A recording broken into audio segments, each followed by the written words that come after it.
Uni Chat, debating the big issues affecting students and providing key advice and tips. I'm Dean Dunham and welcome to the Uni Chat podcast. Coming up, James at Totem will be joining me to tell you all about this week's student deals and offers, and I'll be joined by Dr. Alka, who's answering all of your medical questions. But first, on the 5th of July, we will have a new Prime Minister and a new government. But who will it be, and who is going to be the best bet for students? Sunak or Starmer? That's the question we're asking today. Now, we don't know much about what either party will do for students, but what we do know is how they answered the first question that they were asked on this subject during the first live debate. Here's what they both said. A very important question from Miles from Ilford for both of you. Now, hey, Miles. Thank you. Like many young people, I completed my final years of sixth form under COVID restrictions, started university under them, and I've had to deal with a cost of living crisis, a housing crisis, and an unstable world. What future can you offer my generation, and when will we become your priority? Thank you very much indeed. Kirsten.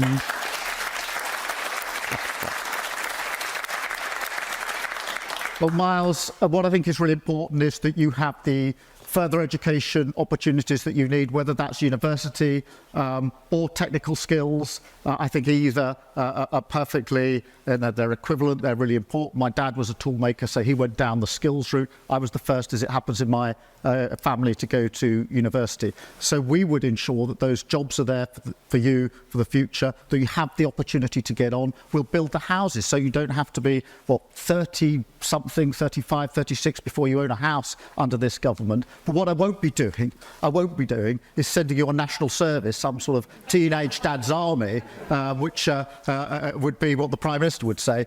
Forget going on to university. He wants to send you off to do national service. Thank you very much, Keir Starmer. Rishi Sunak. You know, we have an enormous amount to be proud of as a country, but we do need to do more to make sure our young people, like you, Miles, get the opportunities that they deserve. So that's why we will introduce a modern form of national service. And I think it's going to be transformational for young people in our country, giving them the skills and opportunities they need to succeed in life, fostering a culture of service in society, bringing it together, but also strengthening our resilience and security for the future. And I think it is going to be something that's incredibly positive. But beyond that, I want you to have financial security. So when you get that job, when you save for that house, we make it easier, which is why I want to keep cutting your taxes so you can keep more of your money, build for a deposit for that first house, and not saddle you with £2,000 of higher taxes. I'm joined now by a panel of students from universities from up and down the country. That's pretty much all we've heard from both leaders in relation to what they'll do for university students and other people in higher education. Now, Keir Starmer says it's important that students have the education and future they need. Nathan, does he inspire confidence that it will deliver that for you? Not really. I mean, if that's the only thing they have to offer us, then I feel pretty sad for the next generation of students. I think the offering that they were giving us there, there's nothing, and there hasn't been anything for us for the past 10 years. The really disappointing thing is that we were kind of hoping that Labour would have some more direct promises that would help us. But it seems that they're happy with the status quo. It's a real shame.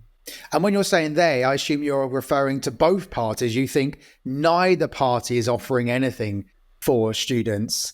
That's your feeling about it? Yeah, honestly. And I never wanted to be in that position where I felt like I was unrepresented by two of the major parties, especially when it looks like we're going to have a huge Labour landslide. You know, I was really hoping that this was going to be the election for young people, but unfortunately that just hasn't materialised. Chloe, do you see anything different to Nathan?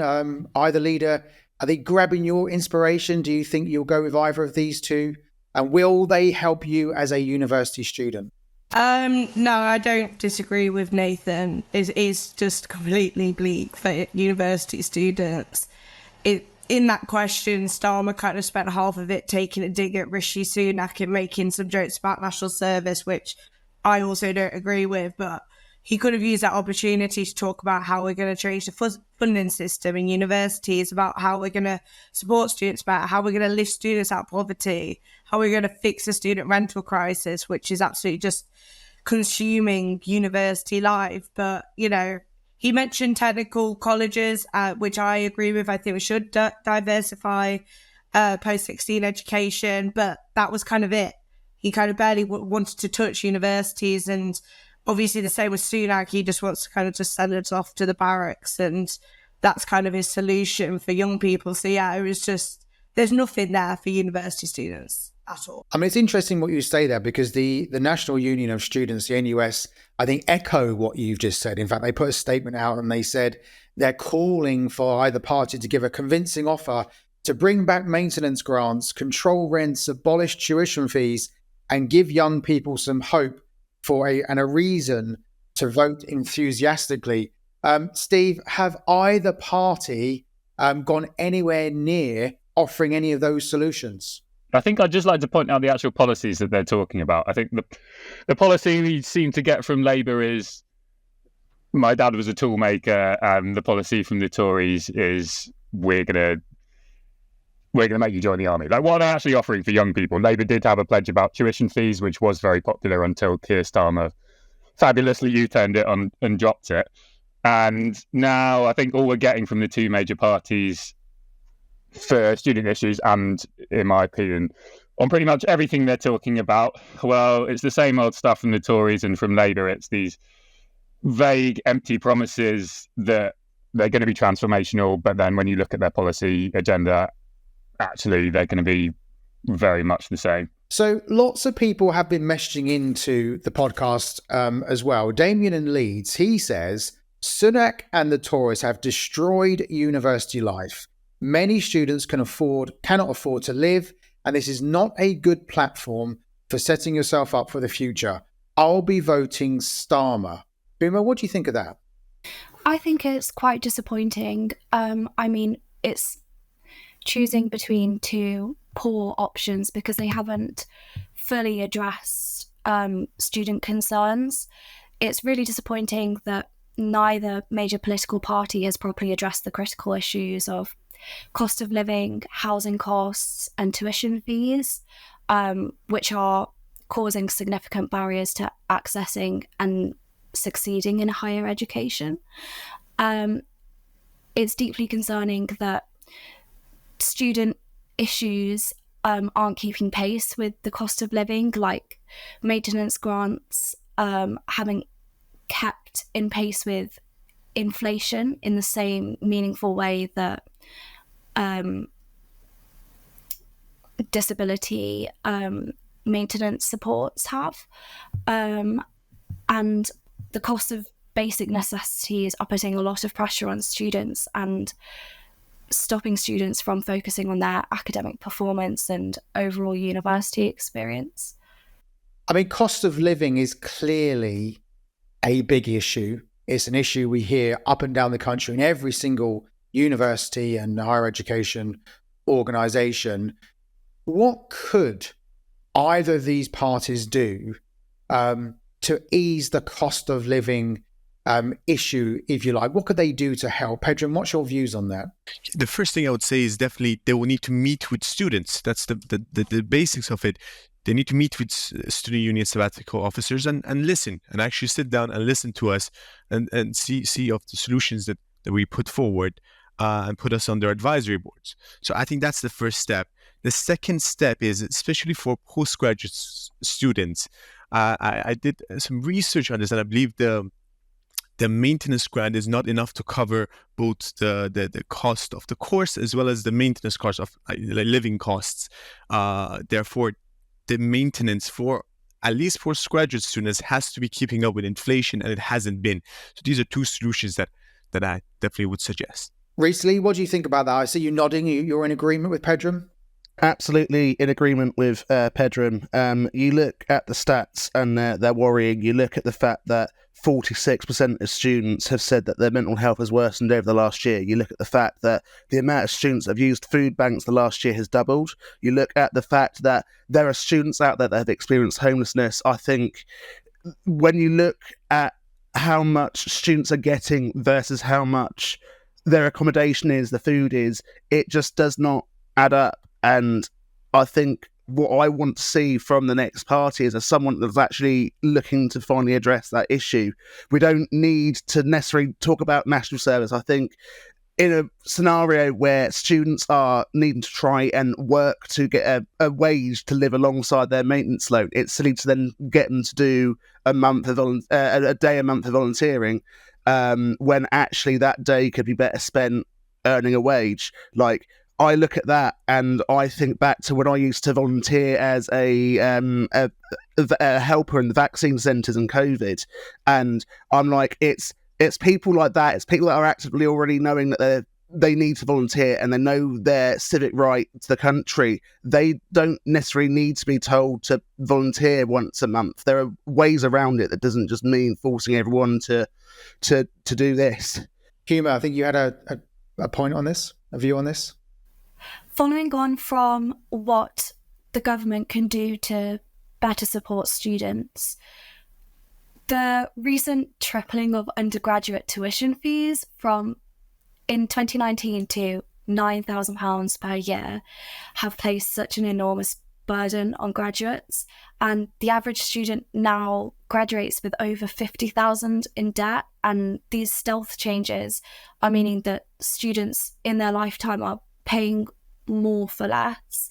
As you alluded to, the cost of accommodation and food are having a negative impact on students. The recent HEPI study on minimum income for students found that the average student maintenance loan, which hasn't been increasing with inflation, doesn't cover the basic living costs by over £5,000 across the UK.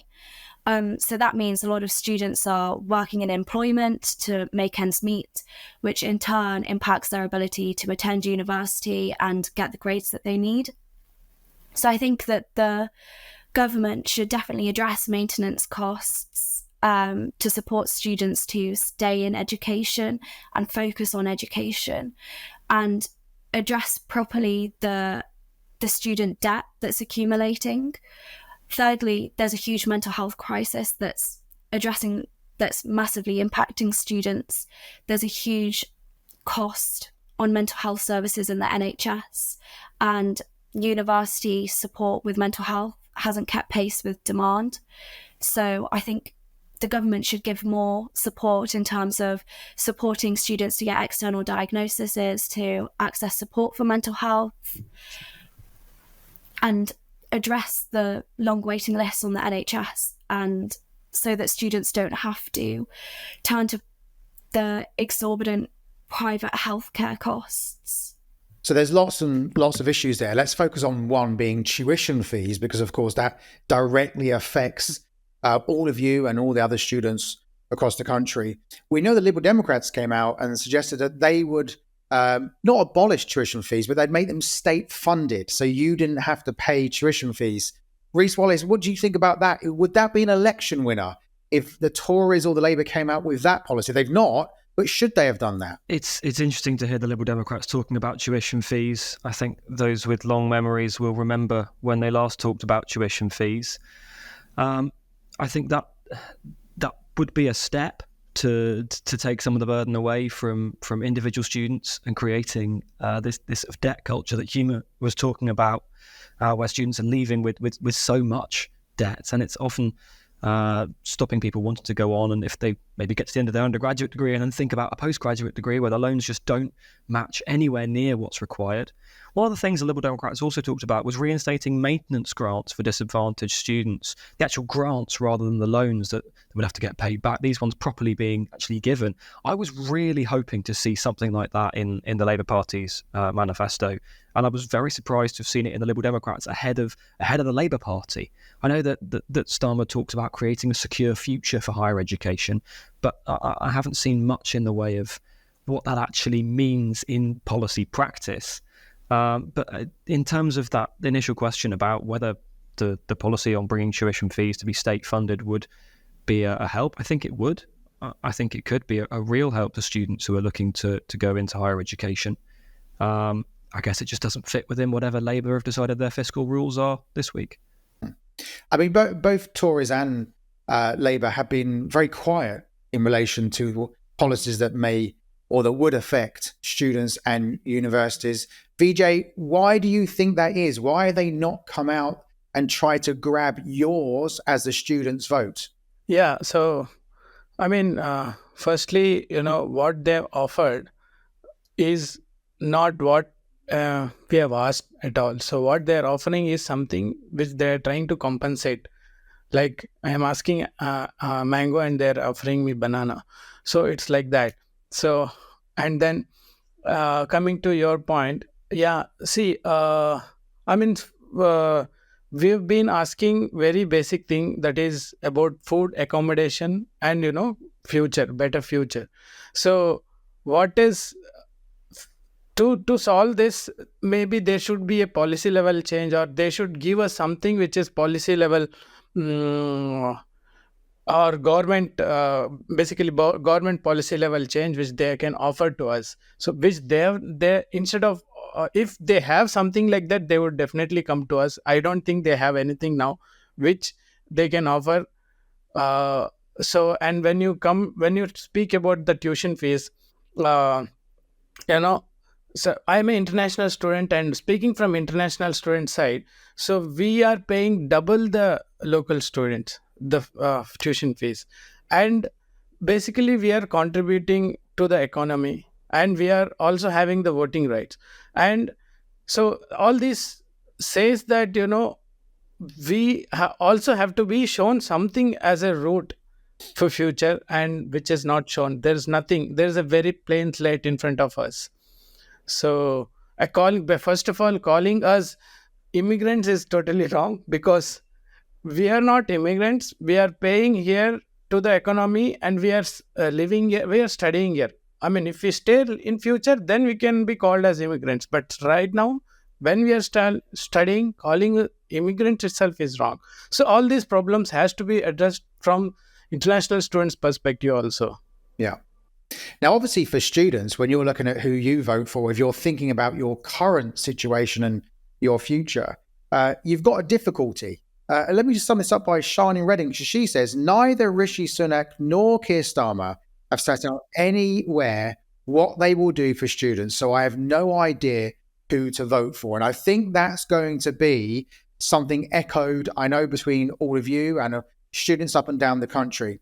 So if we bring this back, if you don't know what you're voting for, if we concentrate on who would you trust when you've seen the debates between the two leaders, you've seen what they've said in the media, who comes across more trustworthy? I want to ask each of you, just for a name, for who you would trust more than the other, Sunak or Starmer. BJ, who would it be for you? It's a very tough question. I cannot decide now, because, as we have discussed, it might be neither. Yeah. But I mean, I think I would decide, I will still take time and, decide on the day. Reese? If this was a few months back, maybe it would be much easier than it is. But at this point in time between both of them, it's very hard. I'd probably edge towards Starmer, but it's not as easy as it probably would have been a few years back when I had a completely different idea of what they were offering. Steve? Like, with respect, I think it's quite a silly question, particularly when we're talking about like two of the most fundamentally dishonest politicians that we've had for years, which isn't a particularly high bar, because they seem to get more and more dishonest. But also, I don't know, you mentioned something in the Lib Dem manifesto, which I think you might have. I'm not sure that is a policy that's in the Lib Dems manifesto to phase out tuition fees. They are talking about bringing back maintenance grants, but I think you might have gotten confused with something that's in the Green Party manifesto, and particularly where I live, which is in Brighton. So in the past, they alluded to the fact they would do that. You're right, it didn't make the manifesto. The question I was asking about that is, they had alluded to it. Would it have been a good idea? And I think you're right. I think the Greens have come out with that. And I think it's important that we mention. So you're on the fence. I'm not on the fence between. I know absolutely how I feel about Sunak and Starmer, but I live in the Brighton Pavilion constituency, where we're lucky enough to have the one Green MP in the country, and the Greens, of all the parties' manifestos, I'm hearing from lots of students, and it's certainly my opinion, that the Green Party manifesto far and away is the only one that actually seems to take students and young people's issues seriously. So for me, it's a very easy choice if you're asking me Sunak or Starmer, because it's neither of them. Simply Starmer. The Conservatives have been in power for about 14 years now. Most of that time we have been in austerity, and we can see the effects on the day-to-day. I've lived in 4 countries, and comparing UK to Sweden and comparing UK to living in Dubai, it's like first world and third world. I want to give a different party a chance, and let's see what they come up with. But I do agree with the points mentioned by my fellow students that young people simply simply don't trust Labour and Conservatives, and maybe this election, this will lead to them voting for a third party, a Liberal Democrat or the Green Party. We will see, and I hope that is the case, because if we have more parties than just 2, maybe we can get better representation in Parliament. If it's between the two, I still would probably like neither, but I also would never ever trust a Tory. So if it's between the two, maybe lean towards Starmer, but I can't say I have any. I don't have very much trust in him right now, especially after the pledges he made about students and his U-turned on.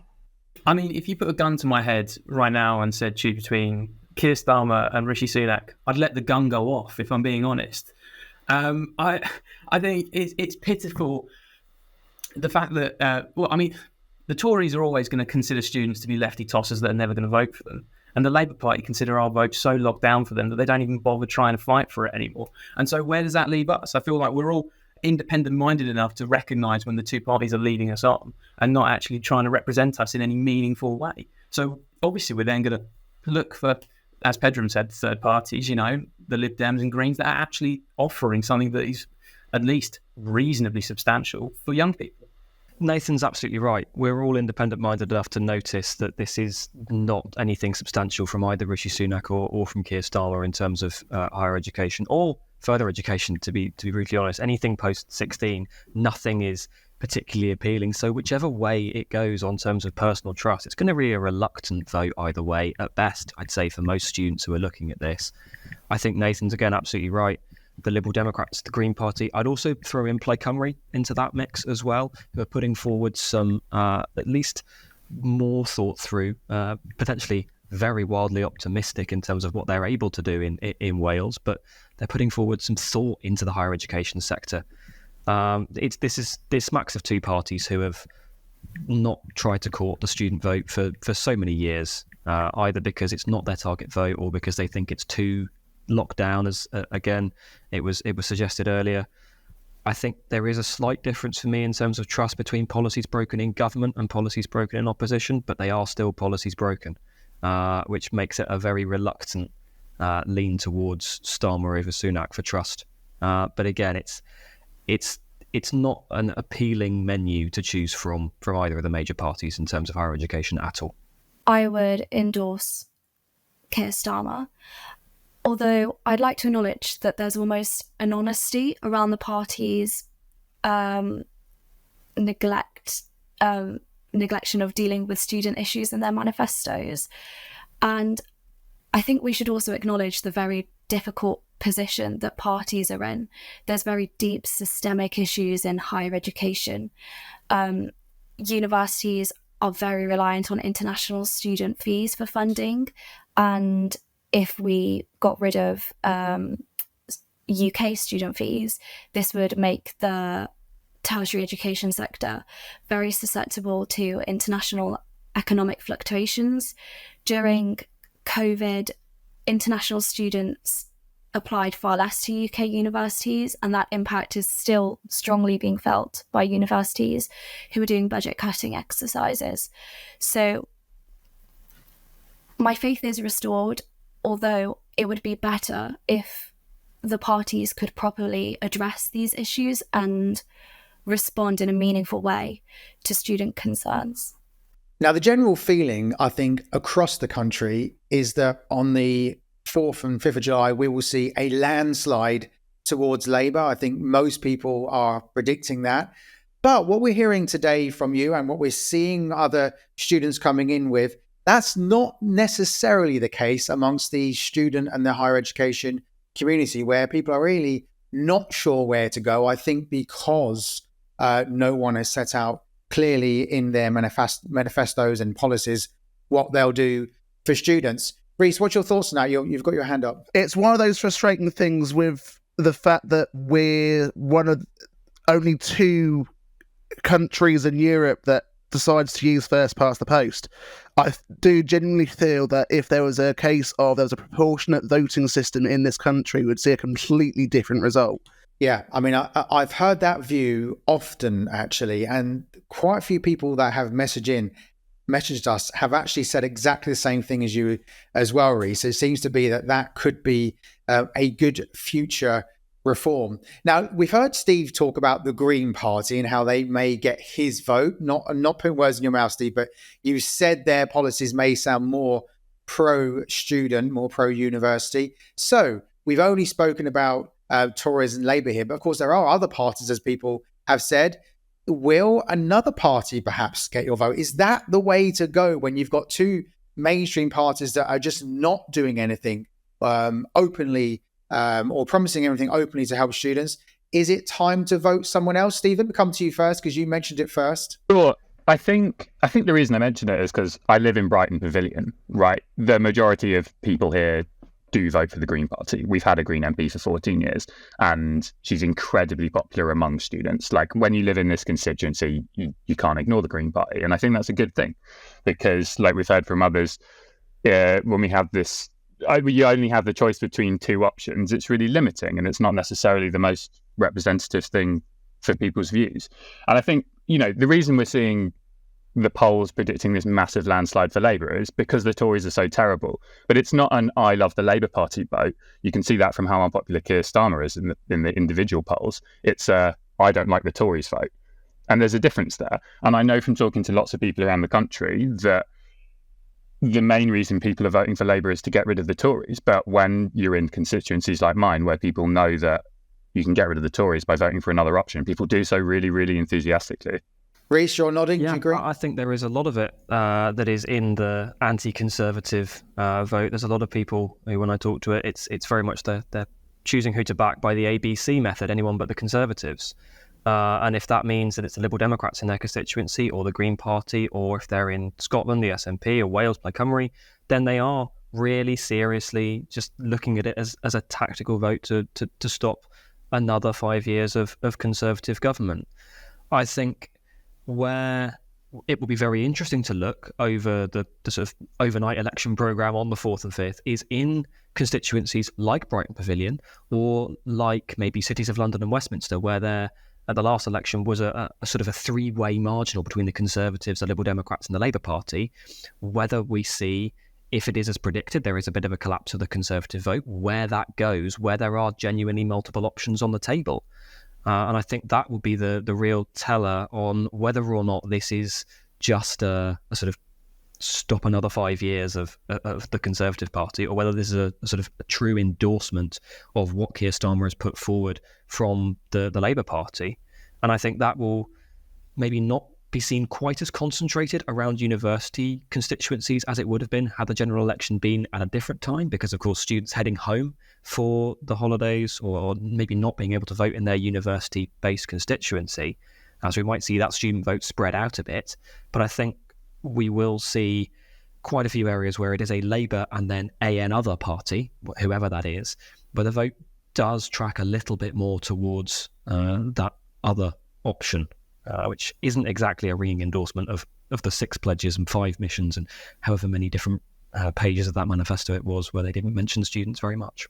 So Nigel Farage is obviously a new entrant to the race, and he says that the Reform UK party, his party that he leads, is now the new opposition, as he calls them.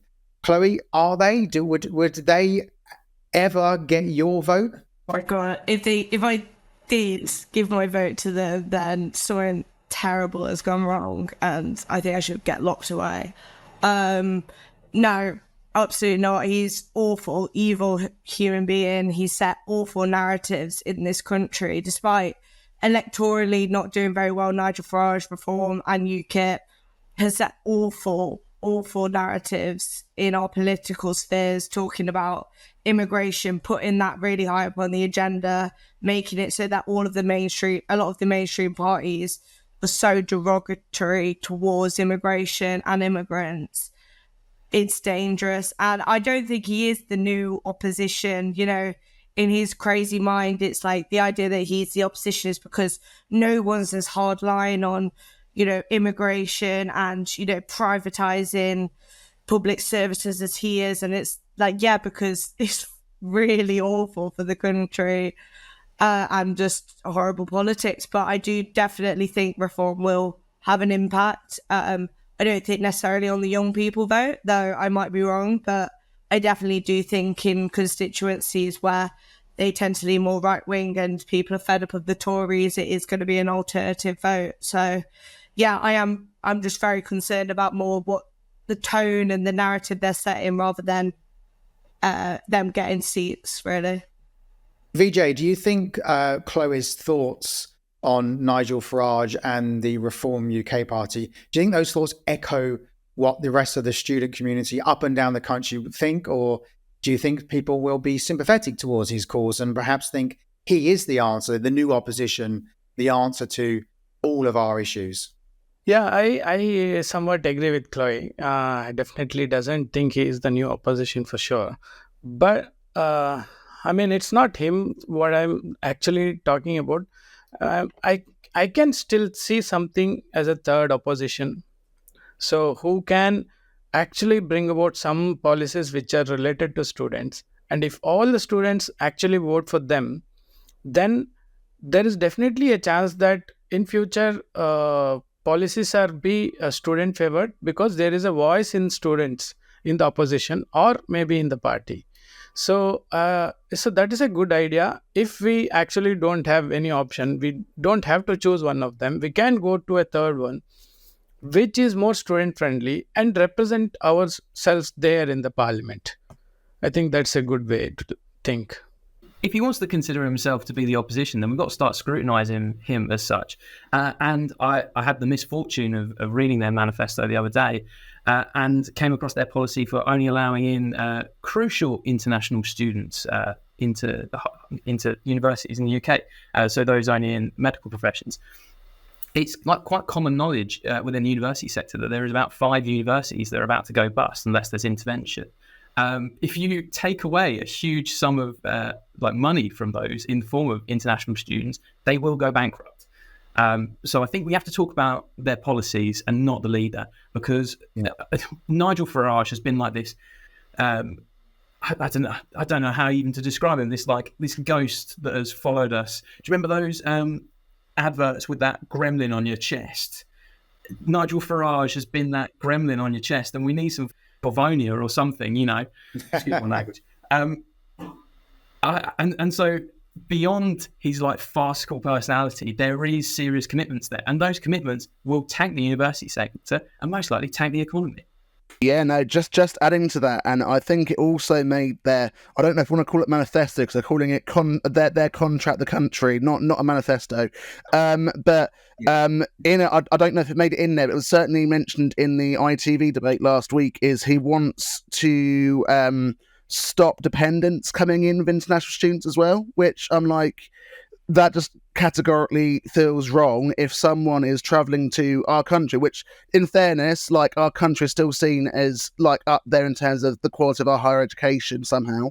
Like, if a mum or a dad is going to come over here to study, and what, you just expect them to leave their family behind, their kids, their like their aunts, their uncles, maybe not them, but like it's that fact that you're expecting families to potentially split up just so they can come and study here.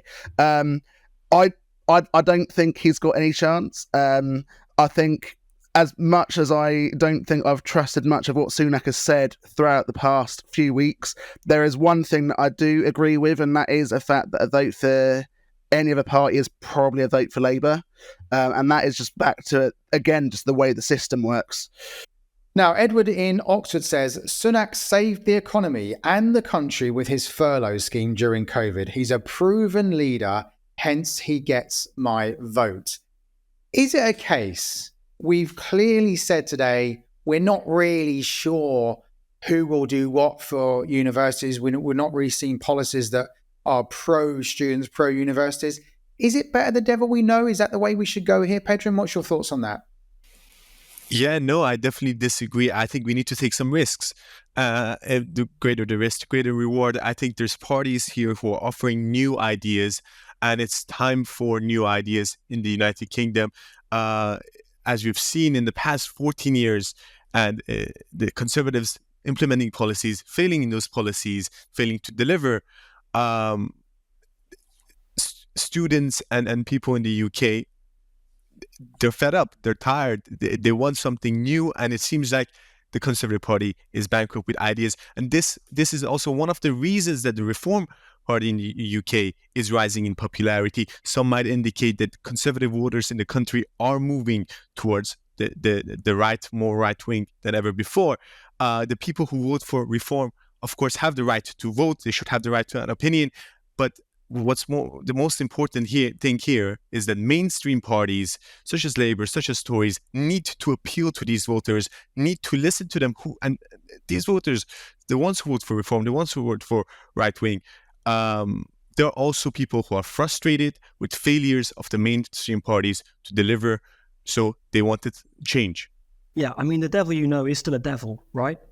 Doesn't change the fact. Even just because you know what he's done doesn't mean it's going to be good. And I think I will praise the government for putting in furlough. That was a good intervention at a time where it was needed. But there are plenty of failures on his watch as well. Plenty of fraud in the PPE debacle. We can look at that's just his time as Chancellor as well. Fixed penalty notice, not once but twice. Once for not wearing a seatbelt, once for going at a party. This is a man who doesn't really have that respect for the rule of law. In that circumstance anyway, and then tries to impose different things on different people. As well as that, if, let's say we do trust him for a moment, I think what he's planning to do in large parts of his manifesto is completely wrong. So if I trust him to do that, I wouldn't want him to do that. The things like scrapping 130,000 low quality degrees, but his judgment on low quality is based on what you earn when you end your degree. That might work fantastically if you're studying a business and finance degree, you're going into economics of account management. But if you're going into work in the third sector, public sector, looking at things that, maybe do pay a bit less, but they're there to uplift the rest of us as a society, that's low quality degrees by the metric that he's going to let the Office for Students decide conditions of registration if the Conservative Party get into power. That's in the manifesto. That's a commitment if the Conservative Party get in at the next general election. So, I'm not going to shy away from the fact that there have been some positive interventions by Rishi Sunak, whether he's been Chancellor or Prime Minister. But it's like if you're looking through an entire box of toys, and most of them are absolutely lethal, all those toys from the 80s, lawn darts and things that kill your kids, but look, there's a slinky in there. Everyone still loves slinkies. It's not going to fly.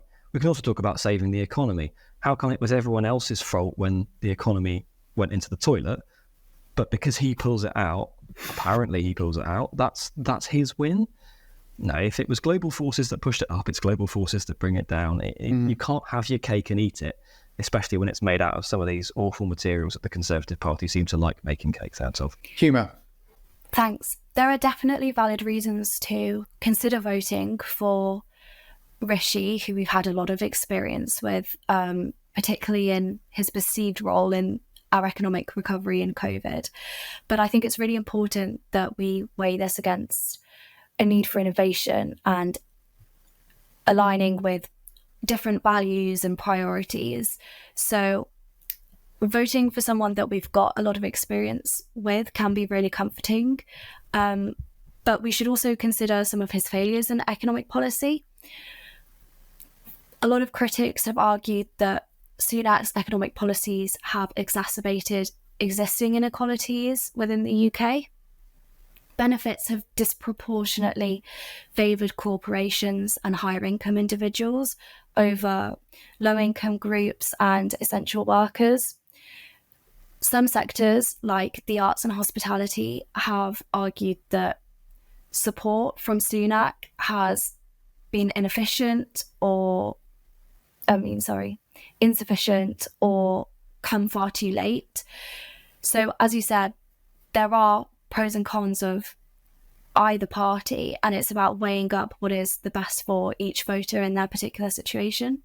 Yeah, I was just going to say on the point about Rishi Sunak allegedly, saving the economy during furlough.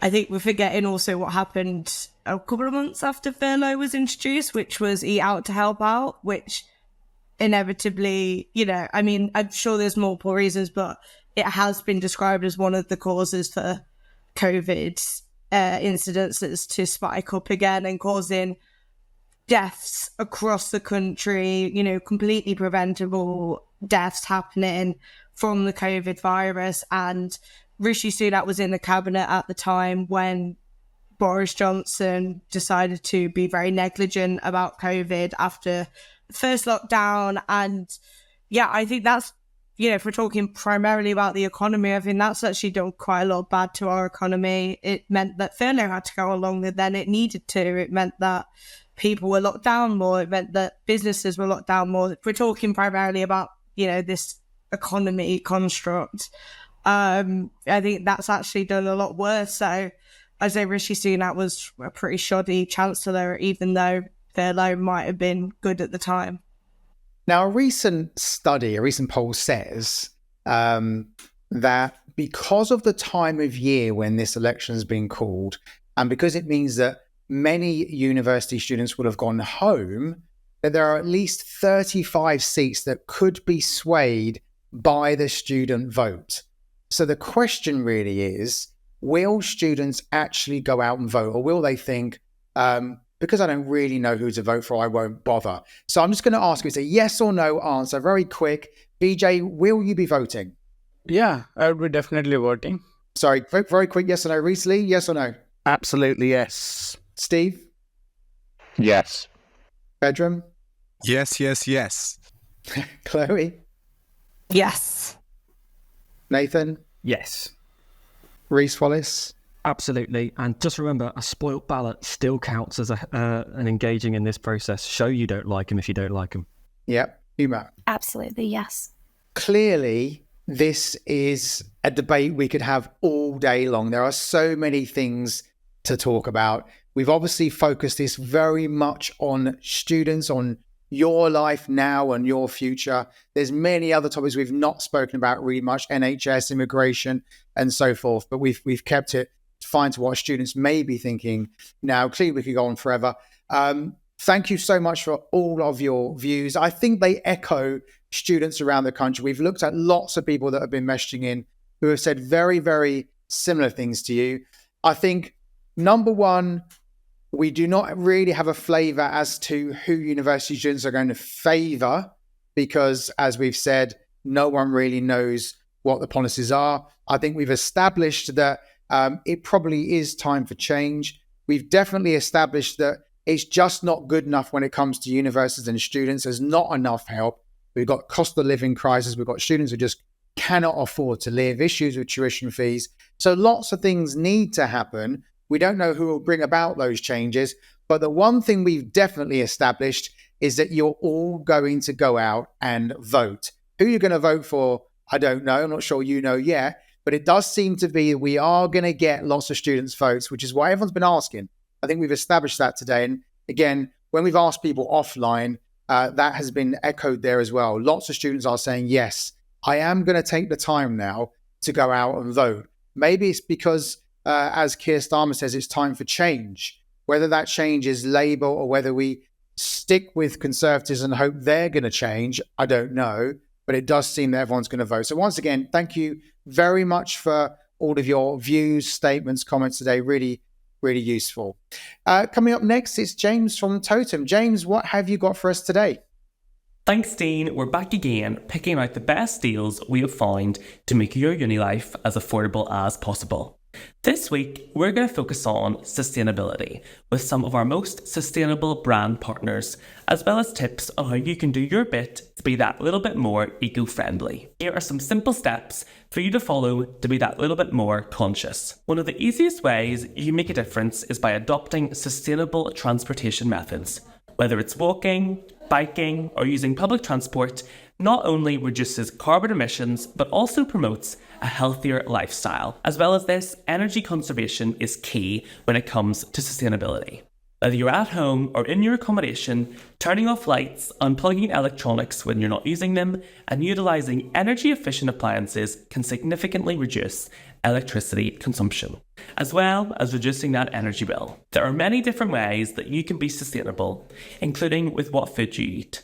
Sustainable food choices are vital for environmental well-being, but we know it can be expensive. But even exchanging one item from your food shop to something from a local farm shop, choosing organic and seasonal produce, and reducing your meat consumption can greatly reduce your carbon footprint. Have a look at some of the plant-based options in your supermarkets and on campus. Having these occasionally can make a big difference when it comes to the environment.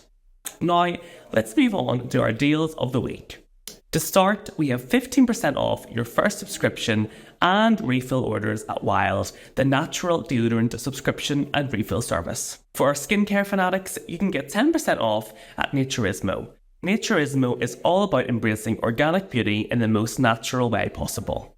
And finally, you can get 10% off water bottles at Chili's.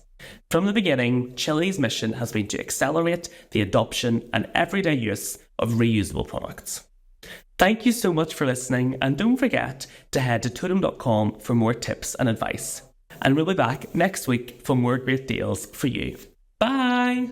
Thanks very much, James. Look forward to the deals coming up next. Now, we have Dr. Alka with us now to answer all of your medical questions. Good morning. Hello, hello. How are you doing today? Absolutely awesome. Thank you. So we've been asking all the students, what do you want to ask Dr. Alka? And the most popular question we've got, I think this is obviously coming from year 13 students about to start university this year in September, is should I be changing my doctor's practice? Should I register at a local practice to university, or should I stay with my practice at home?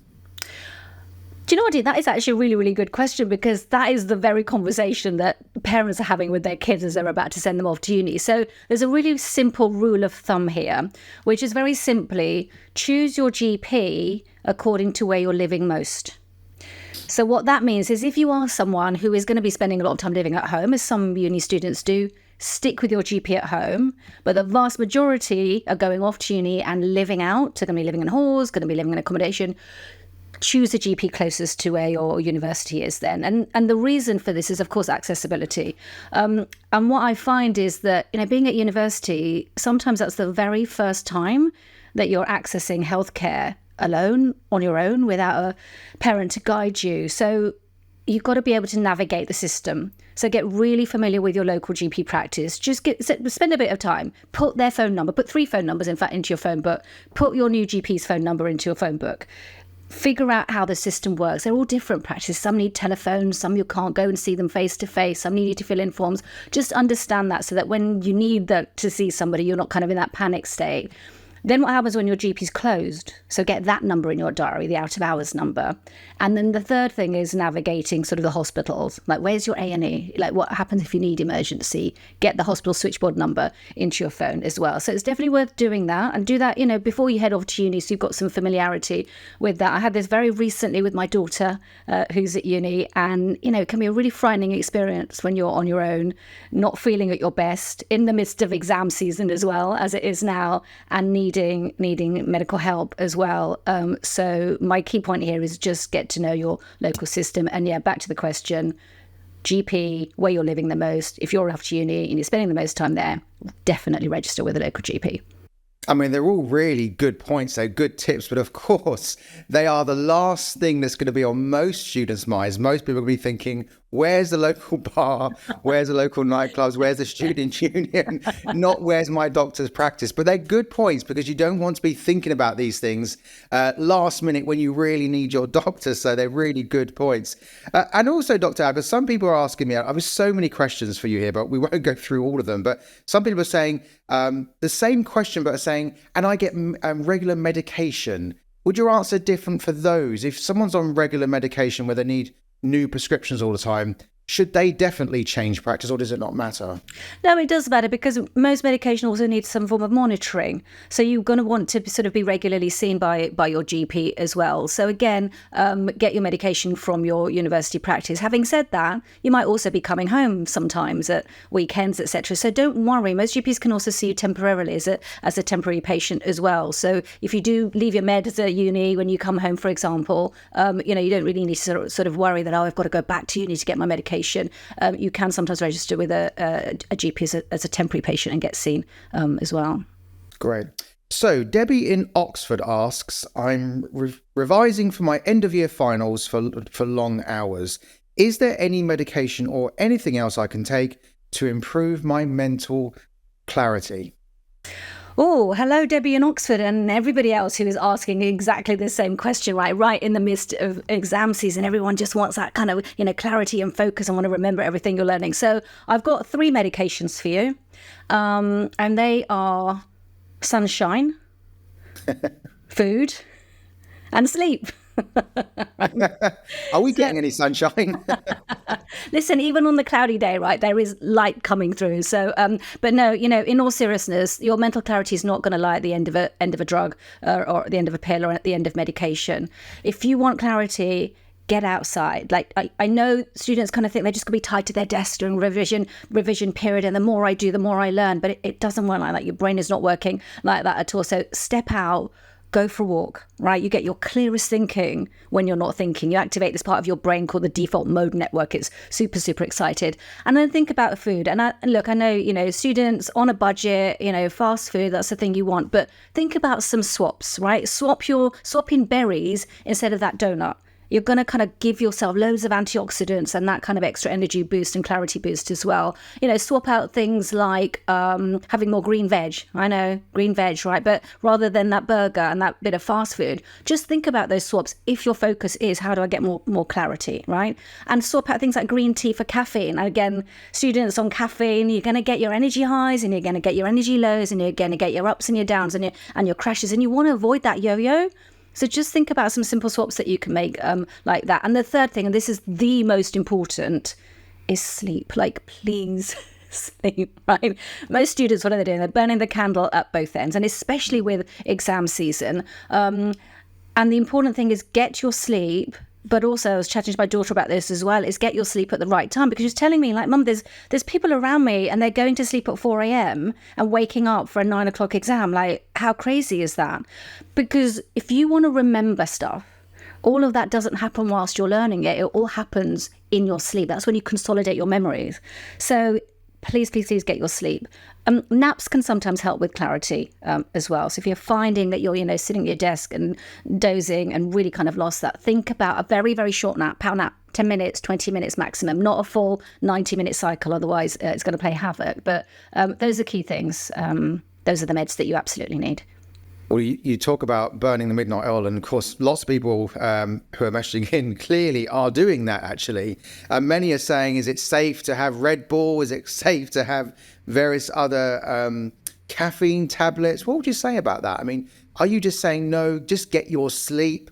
Are we safe to take the likes of caffeine tablets? Lots of people ask me that question, actually. Yeah, and it's a really good one to ask because, like, you feel that in the moment you are getting your alertness, and you are, because what happens with caffeine is there's a molecule in your brain called adenosine, and adenosine is what builds up sleep pressure through the day. So then when you get to the night and you just got to go to sleep, that's because your adenosine is built up. It's a great thing. Caffeine comes along, knocks off the adenosine off its receptor and takes over. But then what happens is that the caffeine disappears as well slowly. It's got a half-life of 6 hours, so which means that half of it is still around after 6 hours, but it's slowly going. And that's why you then get your crash later on. So whilst you might feel that glugging that Red Bull is giving you that, I'm awake and I'm alert, you are in for the crash later on. And that's going to hit you harder than taking the Red Bull and the caffeine tablets itself. And also it's very easy to sort of overdose on these things. So, caffeinic acid has got lots of benefits, but you overdo that and you're playing havoc with your heart specifically. So I'd be very, very cautious about relying on that. And more importantly, get some sleep at the right time, right? I keep coming back to that. It's all about the sleep and the sunshine. All about the sleep. Will in London asks, I'm feeling stressed about my exams. Is there any medication I can safely take to alleviate this? I think lots of people are in this situation, aren't they? Yeah. And I think we have to sort of be a little bit wary here, because there is stress associated with exams, invariably for a lot of people.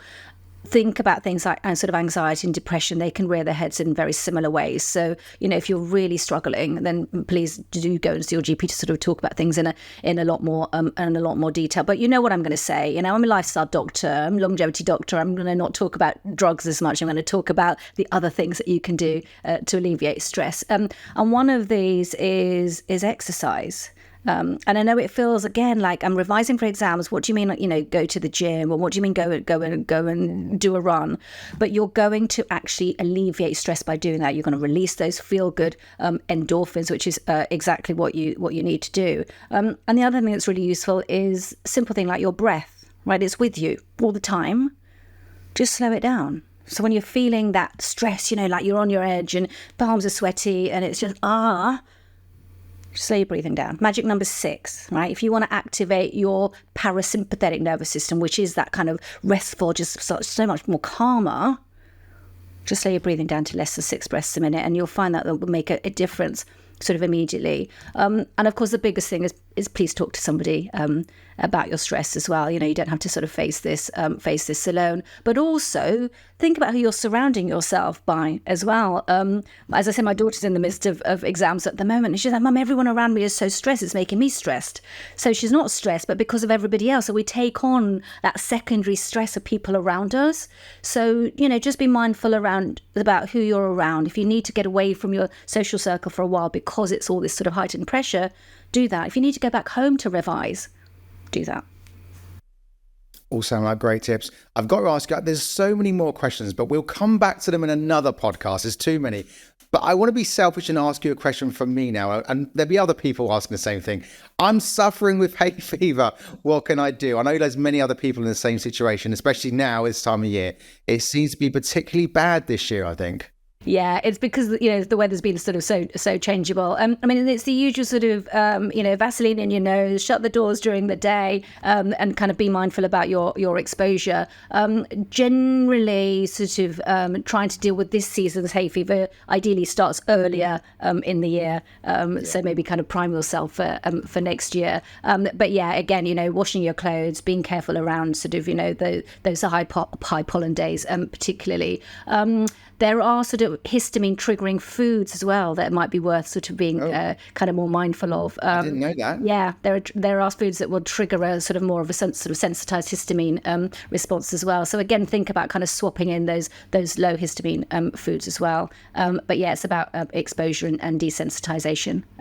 Brilliant. Dr. Alka, thank you so much for all your advice. I hope you'll come back and join us again soon. Now, that's it for Uni Chat for now. We are back in the end of September. We're taking a break for the summer.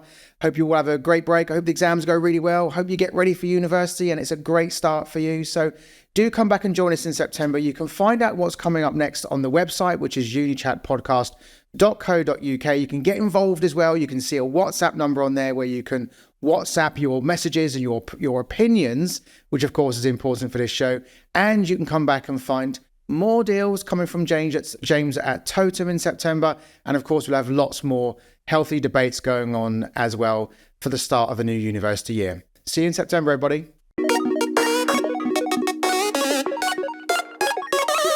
Uni Chat, debating the big issues affecting students and providing key advice and tips.